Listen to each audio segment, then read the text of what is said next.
అందరికీ వందనాలు తెలియజేస్తున్నానండి.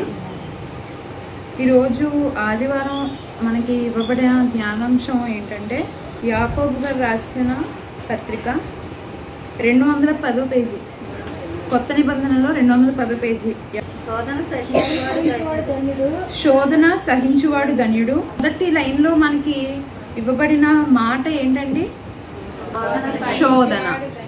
మనం ఈ లోకంలో బతుకుతున్నాం కాబట్టి మనకి రకరకాల శోధనలు అంటే శ్రమలు అనేవి మనకి ఉంటాయి, అవి కామన్.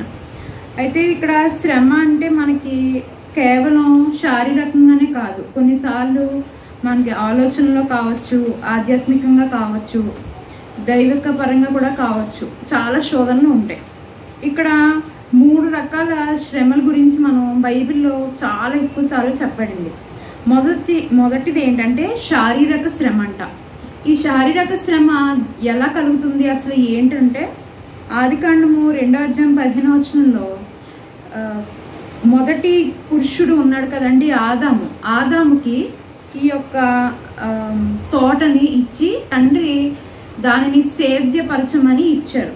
ఇక్కడ మొదట ఆదికాండం నుంచి కూడా మనుష్య జాతికి ఇవ్వబడింది ఏంటి అంటే శారీరక శ్రమ.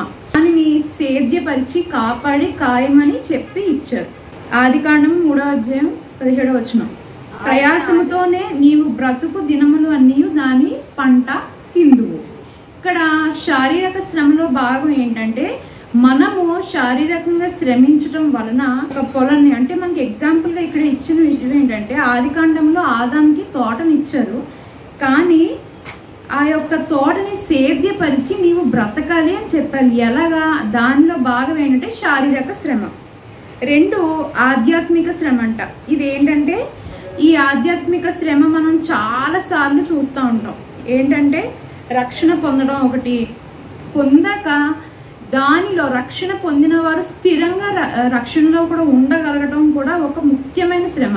అది మనం ఆధ్యాత్మికంగా ఈ యొక్క భయంకరమైన పరిస్థితుల్లో, ప్రస్తుతం ఉన్న పరిస్థితుల్లో ఒక పోరాటం లెక్కంట మనకి ఆధ్యాత్మికంగా దేవునిలో రక్షణ పొందాక నిలవడం.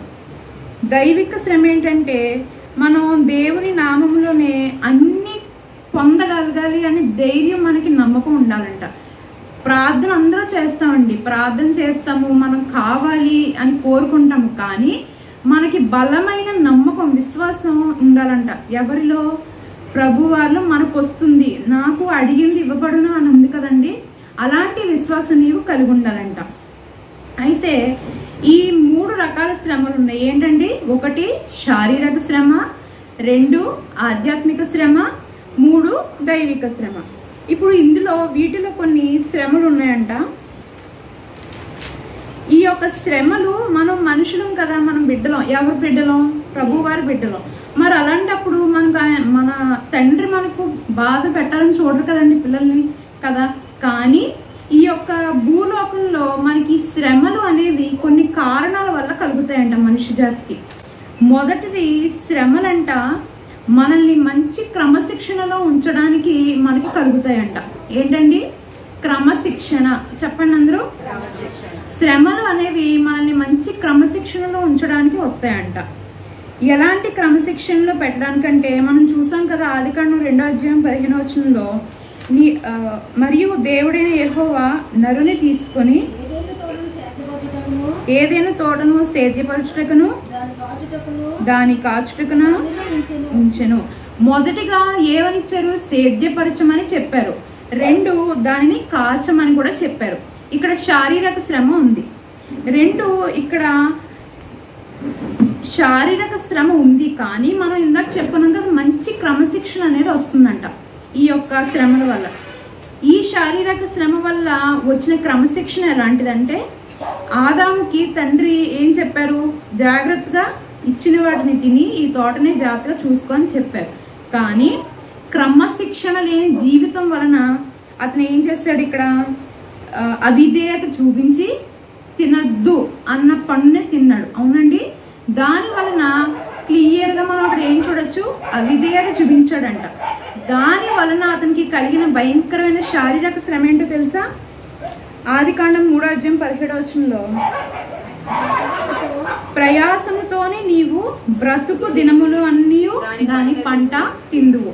చక్కగా తోటనిచ్చి దాంట్లో పళ్ళునిచ్చి నువ్వు తిను బాబు అని చెప్పాడు. కానీ మనకొద్దు, అవి ఏం కావాలి మనకు వినలేదు. అవిధేయత చూపించడం వలన ఇతనికి శారీరక శ్రమ ఎక్కువ, అంటే భూ సంబంధంగా శారీరక శ్రమ ఎక్కువైందంట. ఇక్కడ 2 తెస్సలోనికీయులు 3:10 చూడండి. మరియు మేము మీ యొద్ద ఉన్నప్పుడు ఎవడైనను పని చేయని నొల్లని ఎడల వాడు భోజనము చేయకూడదని మీకు ఆజ్ఞాపించితిని. ఇక్కడ మనం ఇందాక శారీరక శ్రమ వల్ల క్రమశిక్షణ అనేది వస్తుందని చెప్పాం. ఎలాంటి క్రమశిక్షణ ఎలా వస్తుంది ఇక్కడ క్లియర్గా చెప్తున్నాడు. పని చేయని ఎడల భోజనము చేయకూడదు. అలాంటి వ్యక్తికి, పని చేయకుండా ఉన్న వ్యక్తికి భోజనం చేసే అర్హత లేదు అని క్లియర్గా చెప్తున్నారు. ఇక్కడ పని చేయకుండా ఉన్నాడు అనుకోండి, సోమరితనంగా కూర్చుంటాడు. అవునా? క్రమశిక్షణ లేని జీవితం ఉంటుంది, అతనికి ఉపయోగం లేని జీవితం ఉంటుంది, సోమరి వల్ల ఉంటాడు. అలాంటి వాళ్ళకంట భోజనం తినే ఇది లేదు. ఏంటి? దానివల్ల ఉపయోగం లేదు.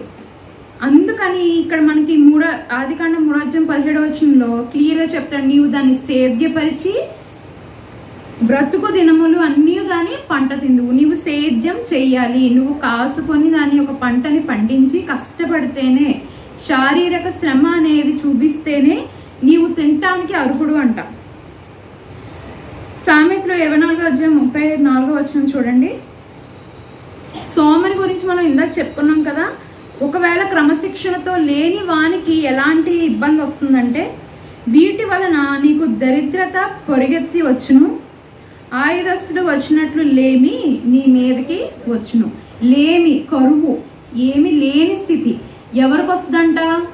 క్రమశిక్షణతో లేకుండా సోమరి వలె ఉన్న వ్యక్తికి ఏమొస్తుందంటండి? దరిద్రత వస్తుందంట. శారీరక శ్రమ లేని వాడికి దరిద్రత వస్తుందంట. ఈ యొక్క క్రమశిక్షణ కొరకు మాత్రమే మనకు శ్రమ అనేది ఉంటుంది. రెండో విషయం, క్రైస్తవుడు శ్రమ పడుట వలన రెండో విషయం, సాతాను నోరు మూతపడుతుందంట. మొదటిగా మనకి శ్రమలు ఎందుకు వస్తాయండి? మొదటిది క్రమశిక్షణలో ఉంచడానికి, ఎలక్షన్లలో ఉంచడానికి మనకి శ్రమలు వస్తాయి. 2, సాతాను యొక్క నోరు మూతపడడానికి మనకి శ్రమ వస్తుందంట. ఈ యొక్క సాతాను మూతపడడానికి గల వచ్చే శ్రమ మనకి ఆధ్యాత్మిక శ్రమ, దాన్ని అలా కూడా అనుకోవచ్చు. ఆధ్యాత్మిక శ్రమ అంటే ఎలా అంటే, ప్రభు వారికి సాతానికి మన గురించి సంభాషణ కానీ గొడవ కానీ జరుగుతూ ఉంటుంది. ఏమని? తండ్రి ఏమో మనల్ని కాపాడుకోవాలని చూస్తారు, కానీ సాతాన్ ఏం చేస్తాడు? మనల్ని డిస్ట్రాయ్ చేయాలి, చంపాలి, లేదంటే నశించేలా చేయాలి, దేవుని బిడ్డల నుంచి తప్పించాలి, దారి తప్పించాలి, మళ్ళించాలని చూస్తూ ఉంటాడు. కాబట్టి దీనిని ఆధ్యాత్మిక శ్రమ అని కూడా అనుకోవచ్చు. మనకి ఒక ఎగ్జాంపుల్ చూద్దాం. యోబు గ్రంథము 1:9-10 చూడండి. ఊర్కనే దేవుని యందు భయభక్తులు కలవాడాయన. ఈ యొక్క సంభాషణ ప్రభు వారికి సాతానికి జరుగుతుంది. ఎవరి గురించి? యోబు గారు అనే వ్యక్తి గురించి ఈ యొక్క సంభాషణ జరుగుతుందంట. ఏ టైంలో అతను సాతాను యోబుని ఇబ్బంది పెట్టాలనుకుంటే ప్రభు వారు ఏం చెప్పారు? తన నా శిష్యుడు, నా బిడ్డ, నువ్వు ఇబ్బంది పెట్టడానికి వీల్లేదు అని చెప్పిన, నువ్వు అనుకుంటున్నావేమో ఆ సాతాను ప్రభు వారితో చెప్తున్నాడంటే యోబు గురించి. ఇక్కడ దేవుని యందు భయభక్తులు ఊరికనే అయిపోయాడా? నువ్వేదో అనుకుంటున్నావేమో ఊరికనే ఉన్నాడని. 10వ చూడండి. నీవు అతనికి ఇంటి వారికి సమస్తమునకును చుట్టూ కంచె. నువ్వు ఏం చేసావంటే ప్రభు వారితో చెప్తున్నాడు. ఎవరు? సాతాను చెప్తున్నాడు. నువ్వు అతని ఇంటి చుట్టూ కూడా కంచె వేసావు. 11వ చూడండి. అయినను ఇప్పుడు నీ చేయి చాపి నీకు కలిగిన సమస్తమును మొత్తిన ఎడల అతడు నీ ముఖము ఎదుటనే దూషించి విడిచిపోవును అనగా, ఈ యొక్క శిష్యుడి గురించి చాలా గొప్పగా చెప్పుకుంటున్నాం, కానీ అతను కేవలం ఏదో నీ మీద ఇష్టంతో లేడు. నువ్వు ఇచ్చిన వసతులు, నువ్వు ఇచ్చిన ఇంటి వలన, నువ్వు ఇచ్చిన కుటుంబం వలన, నువ్వు ఇచ్చిన వస్తువుల వలన నిన్ను ప్రేమిస్తున్నాడు. అంతకు మించి నీ మీద నిజాయితీగా అతను ఏమీ లేడు అని ప్రభువారిని ఆయన దెప్పిపొడుస్తున్నాడంట. ఎవరు? సాతాను దెప్పిపొడుస్తున్నాడు యోబు గారి గురించి. ఇక్కడ 11వ వచనంలో నువ్వు కనుక ఏదైనా చిన్న ఇబ్బంది కలిగించు, ప్రభు అతను సవాల్ చేస్తున్నాడు. నువ్వు ఇబ్బంది కలిగించు, ఏం చేస్తాడంట? నీ మొహం మీదే దూషించి పారిపోతాడంట. అలాంటి విశ్వాసం మనకి ఉండకూడదు. ఇక్కడ ఆయన నాకు మంచి కుటుంబం ఇచ్చారు, ఆస్తి ఇచ్చారు, సంపద ఇచ్చారు. కానీ సాతానుని ఇప్పుడు మన శ్రమల గురించి చెప్పుకుంటున్నాం. యోబు గారు అంత శిష్యుడైనప్పుడు, తండ్రి బిడ్డ అని అనుకున్నప్పుడు అతనికి యాక్చువల్గా శ్రమ రాకూడదు, అవునా? మనం అనుకునే విధానం అది. కానీ ఇక్కడ ప్రభు వారికి సాతానికి జరుగుతుంది ఏంటి? ఒక చిన్న కన్వర్సేషన్, అంటే చిన్న నువ్వు గొప్ప నేను గొప్ప అని కాదు, నీ బిడ్డ గొప్ప నేను గొప్ప అన్నది. అయితే దాన్ని రుజువు చేయడానికి, సాతానును ఇబ్బంది పెట్టడానికి ప్రభు వారు ఓకే అంటారు. ఎందుకు ఓకే అంటారు?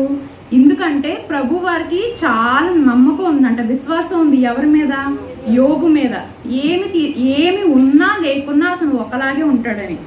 ఇక్కడ సాతాను ఇబ్బంది కలిగించి తన ఇంటి మొత్తాన్ని, తన కుటుంబాన్ని ఇబ్బంది పెట్టేలా చేస్తాడు కదా, అందరికీ తెలుసు. అప్పుడు యోబు గ్రంథం 1వ అధ్యాయం చూడండి ఒకసారి, 20వ వచనం. అప్పుడు యోబు లేచి తన పై వస్త్రమును చింపుకొని తల వెంట్రుకలు గొరిగించుకొని నేల మీద సాష్టాంగపడి నమస్కారము చేసి ఇట్లా నేను. ఇతనికి ఇబ్బంది కలిగింది అని ఇతను తెలియదు. వేరే చోట ప్రదేశంలో ఉన్నాడు. తన యొక్క పనివాడు వచ్చి ఇలా జరిగింది, మీ కుటుంబానికి ఇబ్బంది, మీ ఇల్లు ఇలా అయింది అని చెప్పాక ఇతను విన్న వెంటనే ఏం చేశాడో తెలుసా? వెంటనే కూడా తన పై వస్త్రమును చింపుకొని తల వెంట్రుకలు గొరిగించుకొని, పాత కాలంలో, ఇదివరకు కాలంలో తల వెంట్రుకలు గొరిగించుకోవడం, గోనె పట్ట కట్టుకోవడం అనేది ఒక బాధాకరమైన విషయానికి సూచితం. ఈ రోజుల్లో అంటే జనాలు ఎవరైనా చనిపోయిన వారి దగ్గరికి వెళ్ళినప్పుడు బాధగా వెళ్తారు. కొంతమంది తెల్ల డ్రెస్సులు, కొంతమంది నల్ల డ్రెస్సులు ఇలా ఉంటారు కదా. అలాగా ఈ యొక్క పాత రోజుల్లో, ఆ కాలంలో రాజులు పరిపాలించే కాలంలో ఉన్న రూల్ ఏంటంటే, ఎవరికైనా ఏదైనా ఇబ్బంది కలిగినా, బాధగా ఉన్నారు అని ఆ వ్యక్తిని తెలియపరిచేలాగా చేసే విషయం ఏంటంటే, మొదటిది వస్త్రాలు తీసేసి, గోను తెలుసు కదండి, గోను పట్ట, మన ఇంట్లో గోను సంచి లాంటిది, అలాంటిది ధరించేవారంటే, ఏ వస్త్రం లేకుండా. వస్త్రం ఎందుకు తీసేసేవారంటే, ఇది కష్టంతో సంపాదించుకున్నది, అది వేసుకోవాలంటే నువ్వు సంతోషంగా ఉన్నవాళ్ళే వేసుకోవాలని లెక్క. గోనె పట్టు కట్టుకునేవారు. తర్వాత జుట్టు గొరిగించుకునేవారు, గుండు చేయించేసుకునేవారు, జుట్టు మొత్తం తీయించేసి. జుట్టు ఆ రోజుల్లో చాలా, ఎంత ఎక్కువ ఉంటే అంత గొప్పవారు అనే లెక్క ఉండేది ఇది ఆ కాలంలో. ఎందుకంటే కొన్ని కెమికల్స్ వాడేవారు. ఇప్పట్లాగా మళ్ళీ కొబ్బరి నూనెలు కానీ, లేకపోతే మనం కలర్ చేసుకుంటారు కదండి కొంతమంది, డై తెల్లగా ఉండి నల్లగా చేయడానికి వేస్తారు కదా, అలాంటివి ఏమీ లేవు ఆ రోజుల్లో. ఆ రోజుల్లో జుట్టు ఎంత ఎక్కువగా ఉండడానికి లెడ్ అనేది ఒకటి ఉంటుంది, ఆ కెమికల్ వాడేవారు. దాని వలన గుబురుగా పెరగడం, అది అఫ్కోర్స్ అది క్యాన్సర్దే, ఆ రోజుల్లో తెలియదు, వాడుతూ ఉండేవారు. అయితే ఏ పర్సన్ అయినా సరే ఇబ్బంది ఉండడం వల్ల జుట్టు గొరిగించుకున్నప్పుడు దాని ఇమ్మీడియట్ అర్థం ఏంటంటే వారు బాధలో ఉన్నారు, వారి వరకు మనం వెళ్ళకూడదు. అంతేకాదు కొంతమంది ఇంకా నేల మీద మాత్రమే కూర్చొని ఉండేవారంట ఆ రోజుల్లో. ఇంకా బాధ కలిగిందంటే సింబాలిక్గా అది తగ్గించుకునే విధానం, దీనికి ఒక ఎగ్జాంపుల్. ఒక పర్సన్ ఎవరైనా ఉన్నారంటే వారికి బాధ కలిగిందంటే ఏం చేస్తారండి? తల గొరిగించుకునేవారు, గోనె పట్ట కట్టుకునేవారు, ఆ రోజున నేల మీదే ఉండేవారంట. సో దానికి ఎందుకు అలా చేసేవారంటే, వారి యొక్క జరిగిన సిచ్యువేషన్ బట్టి వారిని వారు తగ్గించుకున్నాము అని అందరికీ తెలిసేలా చేయడానికంట. అయితే ఇక్కడ వెంటనే అక్కడ కుటుంబానికి ఇబ్బంది కలిగింది అని తెలిసాక వెంటనే యోబు గారు ఏం చేశారంట? వస్త్రము చింపి తల వెంట్రుకలు గొరిగించుకున్నారు. 21వ వచనంలో చాలా ముఖ్యమైన లైన్. ఈ యొక్క లైన్ మనం చెప్పడానికి చాలా ఇబ్బంది పడుతూ ఉంటాం ఈ రోజుల్లో. 21వ వచనం చూడండి. నేను నా తల్లి గర్భంలో నుండి దిగంబరినై దిగంబరినై వచ్చి తిని దిగంబరినై అక్కడికి తిరిగి వెళ్ళెదను. యెహోవా ఇచ్చెను, యెహోవా తీసుకొని పోవును. ఇక్కడ ఈ యొక్క లైన్ మనం ఎవ్వరం చెప్పలేం ధైర్యంగా, ఎందుకంటే ఈ కాలంలో ఎవరైనా సరే నా అనే ఉద్దేశంలోనే ఉంటారు. అవునండి, నా యొక్క ఆలోచన నా అంటే నువ్వు ఎంత విశ్వాసంగా అయినా ఉండొచ్చు, ఏదో ఒక టైంలో నా అని అనేస్తాం, ఖచ్చితంగా అంటాం. ఇక్కడ ఈ యొక్క నాని ఉపయోగించారు, కానీ ఎక్కడ ఉపయోగించారు? తల్లి గర్భము. ఇక్కడ నేను నా తల్లి గర్భము నుండి దిగంబరనే వచ్చుతాను. ఇక్కడ ఈ లైన్ ఎందుకు చెప్పారంటే, మన తల్లి గర్భంలో ఉన్నప్పుడు మనకి వస్తువు ఉంటాయా? సూట్లు, బూట్లు, ఆయిల్ అన్నీ ఉంటాయండి? లేవు కదా. మనకి ఏ వస్త్రం ఉండకుండా మనం చిన్న సైజు ఇంతలా ఉంటాం తల్లి గర్భంలో. అలాంటి దిగంబరి స్టేజ్లోనే దేవుడు నన్ను బయటికి తీసుకొచ్చారు కదా. అంటే తల్లి గర్భంలో అలాగ నన్ను ఎలా చూసుకున్నారో బయటికి నాకు వచ్చిన ఇబ్బందులు వచ్చినా సరే అలాగే చూసుకుంటారు. యెహోవా ఇచ్చును, యెహోవా తీసుకును. మనం ఎప్పుడైనా ఏదైనా శ్రమ కలిగినప్పుడు, మన ఆధ్యాత్మిక శ్రమ వచ్చినప్పుడు ఇదే అనుకోవాలి, యెహోవా ఇచ్చును, యెహోవా తీసుకును. దానివల్ల బహుశా నీకు ఏమైనా ఇబ్బంది ఉందేమో, మనకు తెలీదు. ఏదన్నా నెగిటివ్ జరిగిందంటే కన్ఫర్మ్ మనం ఫస్ట్ నేను దేవునికి ఇష్టం లేదు కాబట్టి ఇది జరిగిపోయింది అనుకుంటాం. చాలా ఉంటాయి మన జీవితంలో అలాంటివి. కానీ అసలైన విషయం ఏంటంటే మనకి దానివల్ల ఇబ్బంది ఉండొచ్చు, లేదా దానికన్నా మెరుగైనది నీకు ఆయన ఇవ్వాలనుకుంటున్నారేమో. అందుకని ఇక్కడ యోబు గారికి ఉన్నదంతా తీసేసుకుని ఇచ్చినా సరే ఆయనను తనను తగ్గించుకొని దేవుడు ఇచ్చును, దేవుడు తీసుకును అని చెప్తున్నారు. యోబు గ్రంథం 1:22 చూడండి. ఈ సంగతులలో ఏ విషయమందు యోబు ఏ పాపము చేయలేదు, దేవుడు అన్యాయము చేసేనని చెప్పలేదు. ఏం చెప్పలేదండి? అన్యాయం అసలు ఆ విషయమే ఎత్తుకోలేదంట. కేవలం ఏ విషయం మీద అయినా ఉద్దేశం ఉంది, ఆయన ఇస్తాడు, తీసుకుంటాడు, మనం మధ్యలో ఉండడం అలాగ అంతే అని నిరీక్షణ కలిగి ఉన్నాడంట. ఇక్కడ మనం ఆయన విశ్వాసం చూడాలి. ఆయనకు వచ్చిన శ్రమలో ఆయనకున్న విశ్వాసం చూడాలంట. మొదటిగా మనకి శ్రమ ఎందుకు వస్తుందండి? మంచి క్రమశిక్షణలో పెట్టడానికి. ఎవరు చెప్పట్లేదు, మంచి క్రమశిక్షణలో పెట్టడానికి మనకి శ్రమలు వస్తాయి. 2 ఏంటండి? సాతాను నోరు మూతపడడానికి మనకి శ్రమలు వస్తాయి. 3 మనం తండ్రి బిడ్డలం కదా, మరి మనకి శ్రమలు ఎందుకు వస్తాయంటే 3వ కారణం దేవుణ్ణి మహిమపరచడానికి వస్తాయంట. యోహాను సువార్త 9వ అధ్యాయం 1వ వచనం నుంచి 3వ వచనం చూడండి. ఆయన మార్గమున పోవచుండగా పుట్టు గ్రుడ్డి, నేను చదువుతానండి. ఆయన మార్గమున పోవచుండగా పుట్టు గ్రుడ్డివాడైన ఒక మనుష్యుడు కనబడిన. ఆయన ఎప్పుడులాగే తన యొక్క పాఠాలను నేర్పించడానికి వెళ్తున్నారంట. ఏదో ఊరు వెళ్తుండగా ఒక దారిలో ఒక గ్రుడ్డి అయిన ఒక వ్యక్తి కనిపించాడంట. ఆయన బోధ కూడా, వీడు గుడ్డివాడే పుట్టుటకు ఎవడు పాపము చేసిన. ఇక్కడ ఈ లైన్ ఎవరు అడుగుతున్నారంటే తన శిష్యులు ప్రభువారిని అడుగుతున్నారు. ఇప్పుడు నువ్వు తండ్రివి, చాలా గొప్ప కార్యాలు చేస్తున్నారు, మరి దీనికి కూడా మాకు సొల్యూషన్ ఇవ్వండి. ఎందుకు ఇప్పుడు మీ బిడ్డలుగా మేము ఉన్నా సరే ఈ యొక్క నెగిటివ్ చూపించడానికి మనం ఎప్పుడు రెడీగా ఉంటామంట. చూపించి అంటున్నాడండి ఏమని, ఇక్కడ గుడ్డివాడు ఉన్నాడు కదా, ఇతను గుడ్డివాడు అవడానికి గల కారణం ఏంటి? ఇతను ఏమన్నా పాపం చేస్తాడా, లేకపోతే ఇతని తల్లిదండ్రులు ఏమన్నా పాపం చేస్తారా అని అడుగుతున్నాడంట. యేసు వీడైనను వీని కన్నవారైనను పాపము చేయలేదు, కానీ దేవుని క్రియలు వీని యందు ప్రత్యక్ష పరుచుటకే వీడు గుడ్డివానిగా పుట్టెను. క్లియర్గా ప్రభువారే చెప్పారండి. ఏంటంటే ఈ దేవుని క్రియలు, ఇప్పుడు ఆ గుడ్డివానికి తర్వాత వచ్చింది కదండి, కంటి చూపు వచ్చింది. ఎలా వచ్చింది? ఆయన మట్టిలో ఉమ్ము వేసి దాన్ని తీసి పెట్టడం వల్ల అన్ని జరిగింది. ఇక్కడ మహిమపరచడానికి, ఇక్కడ ఆయన కార్యం కనబడడానికి ఈ యొక్క పర్సన్ని ఉపయోగించుకున్నారంటే, యోబు గారిని ఎలాగైతే విశ్వాసం కొరకు ఎగ్జాంపుల్గా మనం చెప్పుకోవడానికి ఉపయోగించుకున్నారు, ఇలా ఈ గుడ్డివాడైన అతన్ని తన యొక్క పరిస్థితిని కూడా ప్రభువారు మార్చగలరు, తండ్రి మార్చగలడు అనే విశ్వాసం కొరకు ఈ యొక్క వ్యక్తిని ఆ ప్రదేశంలో ఉంచడం జరిగింది. ఆ యొక్క సిచ్యువేషన్లో రెండవ ఉదాహరణ యోహాను సువార్త 11వ అధ్యాయం 1-4 వచనాలు. మరియు ఆమె సహోదరి అయిన మార్త. ఇక్కడ మనకి ఈ స్టోరీ చాలా బాగా తెలుసు. ఏంటి, ఒక సహోదరులు 2 ఉన్నారు, మరియా మార్తా అనే సహోదరులు ఉన్నారు, బెతాని అనే ప్రదేశంలో ఉన్నారు. అయితే వీరికి ఒక సహోదరుడు కూడా ఉన్నాడు. ఎవరు? లాజరు. ఈ లాజర్ అనే ఆయన చనిపోయారు. ఆ ఆరోగ్యం బాగోలేదన్నప్పుడే ప్రభు వారి దగ్గరికి కబురు వెళ్ళింది. అయినా సరే ఆయన రాలేదు. అంటే అర్థం ఏంటి, ఆయనకు నచ్చలేదు, చనిపోయే వ్యక్తిని నేను బతికించడం ఏంటి అని అనుకోలేదు. ఎందుకు ఆ యొక్క స్థితిని ఇంకా ఆయన పాజ్ చేశారంటే, ఈ లాజరు ప్రభువానుకు అక్కడ ఉన్న కింద చదవండి. ఇదిగో ప్రభువా, ఇదిగో నీవు ప్రేమించువాడు రోగి అయి ఉన్నాడని ఆయన యొద్దకు వర్తమానము పంపిరి.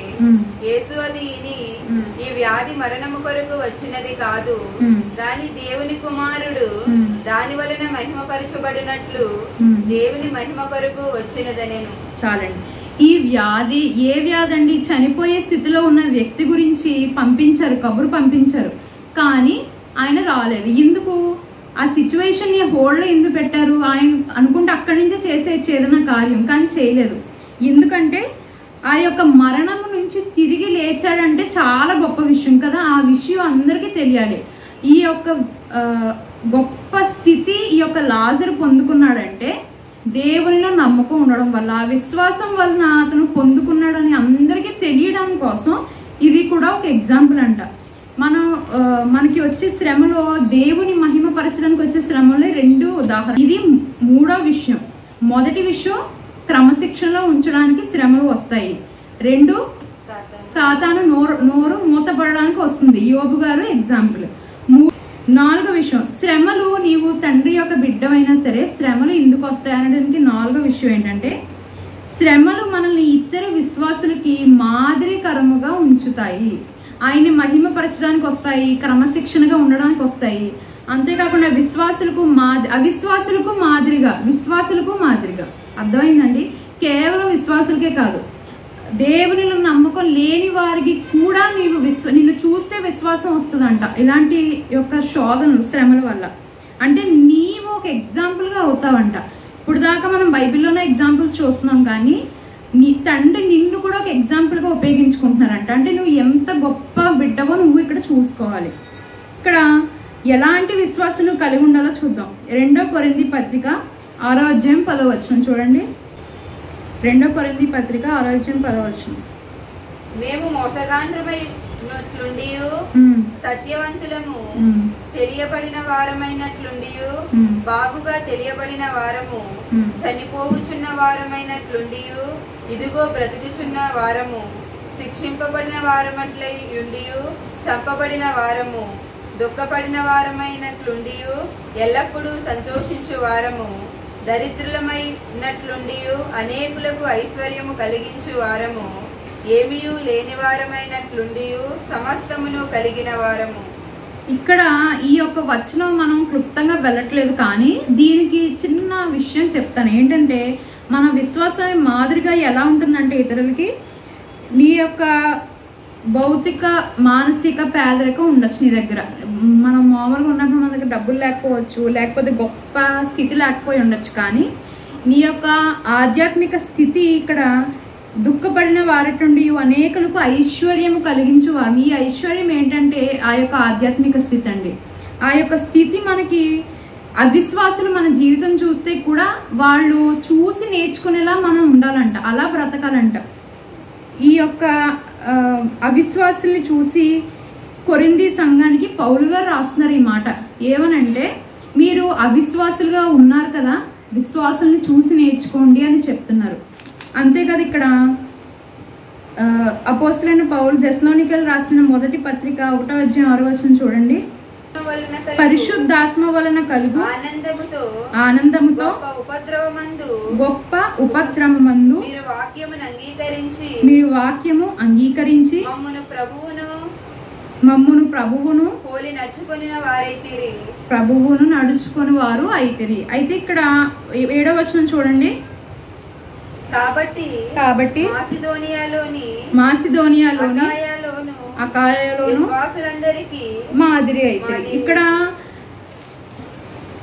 1వ అధ్యాయం 6వ వచనంలో పరిశుద్ధాత్మ వలన నీకు ఎలాంటి ఆనందము గొప్ప ఉపద్రం మీరు వాక్యమును అంగీకరించి. ఇక్కడ మనం వాక్యం అంగీకరించడమే కాదు, ఇక్కడ మనకి వచ్చే ఏ ఇబ్బంది అయినా సరే మనం అంగీకరించి దాని నుంచి మనం ప్రభువారి యొక్క మాట వినడం వలన ఇక్కడ తెస్సలోనికేయులు, ఇక్కడ మాసిదోనియాలో ఉన్న సంఘానికి కొంతమందికి ఆయన చెప్తున్నారు కేవలం ఏమనంటే, మాసిదోనియాలో అకాయాలో విశ్వాసులందరికీ కూడా మీరు మాదిరిగా ఉన్నారంటే. ఎవరు మాదిరిగా ఉన్నారు? అవిశ్వాసులు వీళ్ళందరూ కూడా. అందుకే కొరింథీ సంఘానికి, చాలా సంఘాలకి పౌలు గారు లేఖలు రాశారు. అందులో మనం ఎందుకు ఈ విశ్వాసం గురించి చెప్తున్నాడంటే, మనం ముందు వారం చూసుకున్నాం, సర్వాంగ కవచం గురించి చూసుకున్నాం.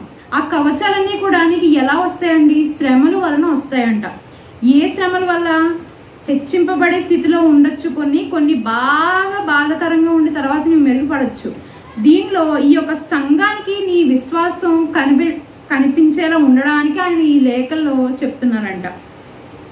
29వ వచనం, యేసు నీవు నన్ను చూచి నమ్మితివి, చూడక నమ్మిన వారు ధన్యులు. ఎలాంటి వారు ధన్యులండి? చూడకుండా గుడ్డిగా, అంటే మనము ధన్యులుగా ఉన్నాం కానీ ఆ ధన్యులుగా ఉన్నామని పడుకోకూడదు, విశ్వాసంగా ఇంకా ఎదగాలి. ఇప్పుడు ఈ సంఘానికి ఈరోజు వచ్చారు, మీలో ఎంతమంది వేరే వాళ్ళని తీసుకొచ్చారండి? మీతో పాటు ఎవరైనా తీసుకొచ్చారా? లేదు, ఎవ్వరు తీసుకురాలి. మరి మీ విశ్వాసం ఏది? కొంతమంది పాటలు వింటే కానీ రాలేదు, మార్తములలాగా ఉన్నారు. ఇంకా మార్తములు అయిపోయినాయి, మరియంలు అయిపోయినాయి, బోల్డ్ కథలు అయిపోయినాయి, ఇంకా అలాగే ఉన్నారు. మీ యొక్క విశ్వాసం నిరీక్షణగా ఉండడమే కాదు, మీ యొక్క విశ్వాసం వలన అవిశ్వాసులు కూడా మారాలి. అంటే ఇప్పుడు వెళ్ళి చెప్పేది ఏంటంటే, మీ చుట్టూ ఉన్నవారు రాలేని వాళ్ళు ఉంటారు, కొంతమంది రావాలా, వస్తే ఏమవుతుందో అని భయపడుతూ ఉంటారు చాలా మంది. వారిని కూడా నువ్వు తీసుకుని రావాలి. అలాంటి విశ్వాసం కలిగి ఉండాలంట. ఇప్పుడు 4 విషయాలు చూసాం శ్రమలు ఎందుకు వచ్చాయని. 5వ విషయం కూడా చూద్దాం. శ్రమలు మనల్ని దేవుని రాజ్యం కొరకు సిద్ధపాటు చేయడానికి వస్తాయంట. ఇప్పుడు మేము సిద్ధంగానే ఉన్నాం కదండి, రక్షణ తీసుకున్నాం, బాప్తిసం అయిపోయింది, ప్రతి వారం తీసుకుంటా ఉంటాము ఇది ద్రాక్షరసం, మేము సిద్ధపాటే కదా, వెళ్ళిపోవడానికి కాదు. అసలు అది విషయమే కాదు. ఒక ఇల్లు కట్టబడాలంటే ఒక స్త్రీ యొక్క ఉపయోగం ఎంత చాలా ఉంటుంది. తన ఇంటిని కేవలం ఇటుక సిమెంట్ వేస్తే అవ్వదు. పురుషుడు ఎలాగైతే ఒక ఫౌండేషన్ అవుతాడో గృహానికి, ఇల్లు కట్టబడాలంటే విశ్వాసం అనే ఇటుక, ప్రార్థన అనే ఇటుక, శక్తి, దాని యొక్క ఆలోచన విధానం అనే ఇటుకలతోనే స్త్రీ తన ఇల్లు కట్టగలదు. అవునా? అలాగే కేవలం బాప్తిసం తీసుకుంటే నువ్వు పరలోకానికి వెళ్ళరండి. ఎలాగా? విశ్వాసం, నిరీక్షణ అన్నీ కూడా కన్సిస్టెంట్గా ఉండాలంట. మనం చాలాసార్లు చెప్పాను, వాటర్ ఏదైనా రాయి మీద పడుతుందంటే ఇంకా పడతానే ఉందనుకోండి నీళ్లు, ఆ రాయి అనేది ఎంత పెద్ద రాయినా ఇరిగిపోతుంది కొన్ని సంవత్సరాలకి, కాకపోతే టైం పట్టొచ్చు. మీ యొక్క విశ్వాసం కూడా స్థిరంగా ఉండాలంట. ఆ నీటి యొక్క విధానం లాగా స్థిరంగా ఉండాలంట మీ విశ్వాసం. 2 తెస్సలోనిక 1:5 వచనం చూడండి. దేని గురించి మీరు శ్రమ పడుచున్నారో ఆ దేవుని రాజ్యముకు మీరు యోగ్యులని ఎంచబడు నిమిత్తము ఓర్చుకొనుట దేవుని న్యాయమైన తీర్పునకు స్పష్టమైన సూచనయే ఉన్నది. దేనికండి మనం ఓర్చుకుని ఈ శ్రమలన్నీ? దేవుని ఇచ్చు న్యాయమైన తీర్పు. న్యాయమైన తీర్పు ఇస్తారండి, అది అందరికీ తెలుసు. మనం కష్టాలన్నీ వచ్చుకుంటున్నాం, అందరికీ తెలుసు. కానీ ఇక్కడ చిన్న విషయం ఏంటంటే, నువ్వు ఎన్ని కష్టాలు వచ్చినా నీ దారి తప్పిపోకూడదు. ఆ దారి బట్టే నీకు తీర్పు అనేది వస్తుందని చెప్తున్నారు ఇక్కడ. అంతేకాని ఇక్కడ అందరికీ తెలుసు, ఓర్పుగా ఉంటే మనం రేపటి రోజు శిక్షణ అని చూస్తారు, తీర్పిస్తారని. కానీ ఈ లైన్కి అర్థం ఏంటంటే, మీరు మీ యొక్క దారి మళ్ళకుండా మీ యొక్క విశ్వాసం అలాగే నిరీక్షణగా ఉంచుకోవాలని. చివరికి దేవుని రాజ్యం మనకు చేరుకుంటామంట. శ్రమ పొందుచున్న మీకు మాతో కూడా విశ్రాంతి అనుగ్రహించుట దేవునికి న్యాయమే. ఈ యొక్క శ్రమలంట మనం దేవుని కొరకు దగ్గరగా అవడానికి ఉపయోగపడతాయంట. అందుకని మనకి ఈ యొక్క సంఘర్షణ కలిగేలాంటి విషయాలు మన జీవితంలో అవుతూ ఉంటాయి. కొన్నిసార్లు వెళ్ళిపోదాం అనుకుంటాం, దారి తప్పకుండా మళ్ళకుండా నీకు ఇదే ఇదిలో నిరీక్షణ కలిగి విశ్వాసంగా ఉండాలంట. రోమీలు రాసిన పత్రిక 8:18 చూడండి. ఎడల ఒకసారి అందరూ చెప్దామండి. మన ఎడల ప్రత్యక్షము కాబోవు మహిమ ఎదుట ఇప్పటి కాలపు శ్రమలు విన్నదగినవి కావని ఎంచుచున్నాను. ఇవన్నీ కూడా ఇప్పుడున్న శ్రమలంట ఎందుకు అసలు సంబంధమే ఉండదు. రేపటి రాబోయే తీర్పు గురించి మనం ఏదన్నా స్వీట్ చేసుకుంటున్నాం అనుకోండి, షుగర్ ఉండ స్వీట్ సేమే చేసుకుంటున్నాం అనుకోండి, పాలు అన్నీ వేసేస్తాం, డ్రై ఫ్రూట్స్ అన్నీ వేస్తాం, తినలేం కదా, చాలా కష్టం. భయంకరమైన షుగర్ పేషెంట్ అయినా కొంచెం పలుపు షుగర్ ఉండాలని కోరుకుంటారు. అవునా? మనం ఎంత చేసామనేది కాదు, చివరికి మనం దేని కొరకు, స్వీట్ గురించి కాదు నేను చెప్పేది, సేమ్ షుగర్ గురించి కాదు. ఇక్కడ ఏంటంటే మనకు షుగర్ కావాల్సింది దేవుని కొరకు నిరీక్షణ ఉంటే ఇప్పటి కాలపు శ్రమలు రేపటి వచ్చిన తీర్పు దగ్గర ఏమీ కాదంట. మనం ఆ తీర్పు కొరకు నిజాయితీగా ఉండాలంట. ఇక్కడ చివరిగా మనం శ్రమోతి రాసిన 2వ పత్రిక 2వ అధ్యాయం 1వ వచనంలో చూడండి ఎలా ఉండాలో అని కూడా ఇక్కడ చెప్తున్నారు. నా కుమారుడా క్రీస్తు యేసునందున్న కృపచేత బలవంతుడు కమ్ము. మనం ఎప్పుడైనా ప్రార్థన చేస్తాం అనుకోండి, లాస్ట్ ప్రార్థన ఎలా ఏం చేస్తాము, యేసు నామము పేరట్లో కోరుచున్నాము. ఎందుకు అలాగా? ఆయన అడిగారు కదా, నా పేరట మీరు ఏం కోరుచున్నా మీకు ఇస్తానని. అలాగే ఇక్కడ క్రీస్తు యేసున్న కృప మనకి ఇవ్వబడుతుంది అనే ఉద్దేశంలో మనం బలంగా ఉండాలంట. విశ్వాసం, గుడ్డి విశ్వాసం కలిగి ఉండాలంట. ఎలాగా? దేవుని నామంలో కృప ఉంది అని. ఈ శ్రమలన్నీ పడడం దేనికి? దేవుని కొరకే కదా, రాజ్యం కొరకు సిద్ధపాటు కొరకు ఈ శ్రమలన్నీ మనం పడుతున్నాం. ఇంకొక చివరిగా దేవుని కొరకు శ్రమ పడే, ఇప్పుడు మనం అన్ని శ్రమలు చూసాం. ఎందుకు మనకు శ్రమలు వస్తాయంట? 1 క్రమశిక్షణలో ఉంచడానికి, 2 సాతాను నోరు మూతపడడానికి విశ్వాసం, 3 5 దేవుని రాజ్యం కొరకు. ఈ 5 విషయాల గురించి కూడా మనకి శ్రమలు అనేవి కలుగుతాయి. అయితే ఇక్కడ శ్రమ పడిన వారి పరిస్థితి ఎలా ఉంటుంది? ఇప్పుడు చాలా మంది మన దేశంలోనే ఇంచుమించు 25,000 పైగా, అంటే ఈ యొక్క ఆంధ్రప్రదేశ్లోనే ఉన్నాయంట చర్చెస్, ఇంచుమించు 30,000 అయి ఉండొచ్చు దగ్గరలో. చాలా మంది ప్రయాసపడుతున్నారు, చాలా మంది సేవ చేస్తున్నారు. కానీ వారికి ఏంటి కూడా మనం తెలుసుకోవాలి కదా, వాళ్ళకి వచ్చే రిజల్ట్ ఏమి పొందుకుంటాం చూడండి. మొదటిగా మనం ఆయన కొరకు శ్రమిస్తే మనకి బలం ఉంటుందంట. యెషయా గ్రంథం 40వ అధ్యాయం 31వ వచనం చూడండి. మనకు బలం ఎలాంటిదో అక్కడ ఆయన చెప్తున్నారు. యెహోవా కొరకు ఎదురు చూచువారు నూతన బలము పొందుదురు, వారి పక్షిరాజు వలె రెక్కలు చాపి పైకి ఎగురు అలయక పరిగెత్తి సొమ్మసిల్లక నడుచుకోదు. పక్షిరాజు గురించి చెప్పుకున్నాం, గుర్తుందండి? ఎవరికైనా చెప్పుకున్నాం, గుర్తుందా? సరే, అక్కడ పక్షిరాజు గురించి మనం చెప్పుకున్న చాలా ముఖ్యమైన విషయం ఏంటంటే దాని దృష్టి గురించి చెప్పుకున్నాం. 2 అది బాగా ఎత్తుగా ఎగురుతుందని కూడా చెప్పుకున్నాం. పెద్ద పెద్ద హిమాలయాస్ కన్నా పెద్దగా ఎగురుతుందని చెప్పుకున్నాం దాని హైట్. అయితే అంత హైట్గా ఉందంటే అదే రాజు, ఆకాశానికి రాజు అది కదా. అయితే దానికి ఇంకా వేరే పక్షులతో సంబంధమే ఉండదు. అలాగ నీవు విశ్వాసంలో పైకి ఎగురుతావంట, ఆయనలో విశ్వాసం కలిగి నిరీక్షణ కలిగి ఉంటే. ఇక్కడ ఎలాంటి ఇవి ఉన్నాయో చూడండి ఒకసారి. అలయక 4 విషయాలు ఉన్నాయి. ఏంటంటే నూతన బలము పొందేదవు, చెప్పండి. 2 పక్షిరాజు వలె రెక్కలు చాపి పైకి ఎగురుతావు. 3 అలయక పరిగెత్తుతావు. 4 సొమ్మసిల్లక నడిచిపోదువు. ఈ పక్షిరాజు మనం కనుక దేవుని సేవ చేసేవాళ్ళు ఉంటారు కదండి, అలాంటి వారికి ప్రభు వారు ఇచ్చేది ఏంటి రిజల్ట్ అంటే ఇదంట, బలం. ఎలాంటి బలం? పక్షిరాజు వలె పైకి ఎగురుతారు, సొమ్మసిల్లక నడుస్తారంట, అల్లిసిపోని ప్రయాణం చేస్తారంట వాళ్ళు. అంతేకాదు అల్లయ్యాక పరిగెడతారంట. మొదటిగా మనం బలం చూసాం కదా. 2 ఈ యొక్క దేవుని సేవ తనకి చేసే వాళ్ళకి 2 విషయం ఏంటంటే సంతోషకరమైన కుటుంబాన్ని దేవుడు ఇస్తారంట. కీర్తన గ్రంథం 128వ అధ్యాయం 3వ వచనం చూడండి.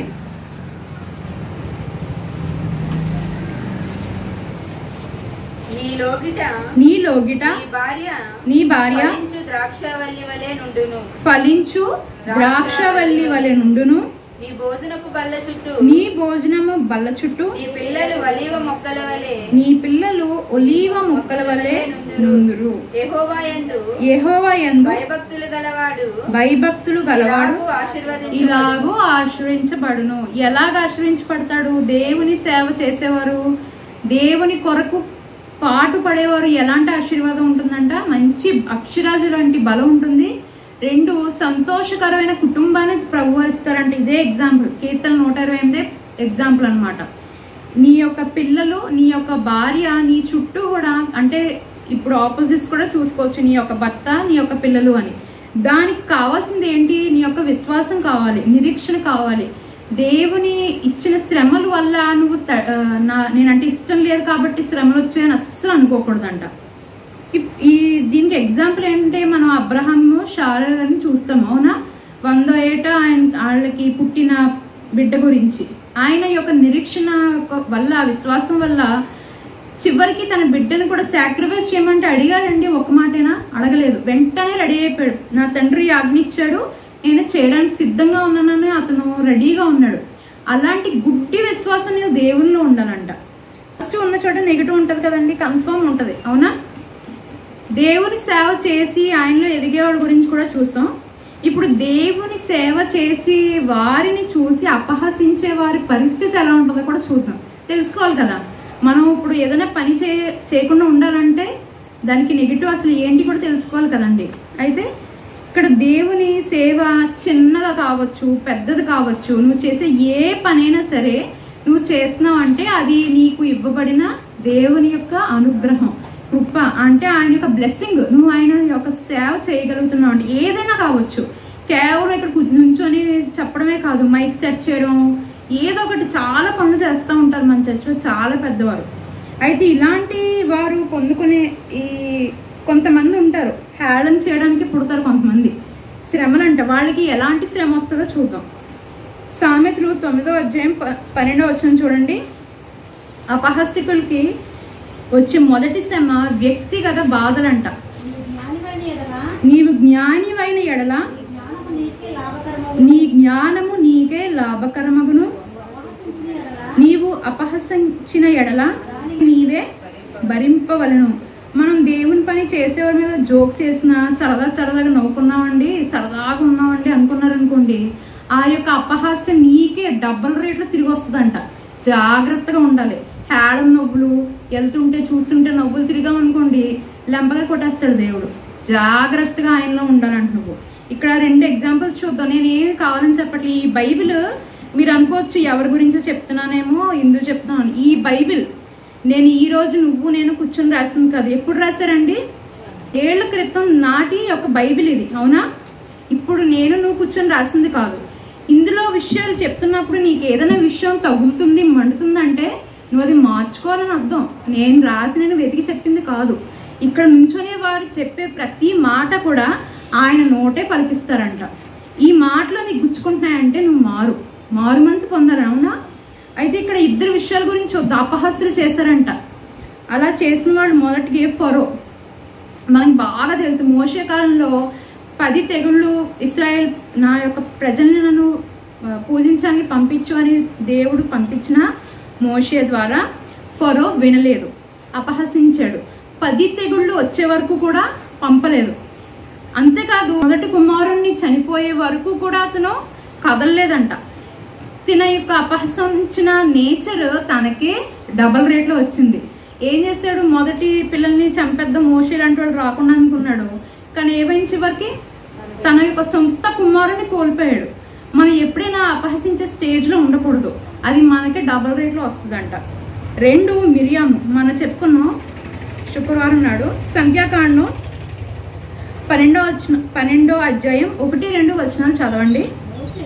మోషే కూషు దేశపు స్త్రీని పెళ్లి చేసుకుని ఉండెను గనుక అతడు, నేను చదువుతానండి, అతడు పెళ్లి చేసుకున్న స్త్రీ బట్టి మిరియాము అహరోనులు అతనికి విరోధముగా మాట్లాడిరి. మోషే తన ఇంటి అంతటిలో కూడా శ్రేష్టమైన మంచి సాత్వికమైన మనిషి అని దేవుడే ఒప్పుకున్నాడు. అయితే అలాంటి వ్యక్తిని చూసి తన సొంత సహోదరులే హేళనగా మాట్లాడుకున్నారు, నెగిటివ్గా మాట్లాడారు. 2వ వచనం చూడండి, వారు మోషే చేత మాత్రమే యెహోవా పలికించినా ఆయన మా చేత పలికింపలేదా? అంటే మేము అదే సహోదరం కదా, మేము అదే కడుపును పుట్టాము, ఒకే బ్లడ్ మాది, మాతో ఎందుకు పలికించట్లేదు? మోషే అంత గొప్ప వ్యక్త అని అనుకున్నారంట. 5 ఈ యొక్క విషయం ఎవరన్నారు? మిరియాము అహరోన్తో అంది, హేళనగా మాట్లాడిందంట. అయితే వెంటనే దేవుని యొక్క మాట మేఘం లోపల వచ్చి చూసి 5వ వచనం, యెహోవా మేఘస్తంభము దిగి ప్రత్యక్షం గుడారం యొక్క ద్వారముల వద్ద నిలిచి అహరోను మిరియామును బయటికి పిలిచిందంట. బయటికి రండి ఒకసారి మాట్లాడాలని. 10వ వచనంలో మనం చూస్తే ఆమెకు మేఘం ప్రత్యక్ష గుడారం మీద నుండి ఎత్తబడిన అప్పుడు మిరియాము హిమము వంటి తెల్లని పుష్టి గలదాయను.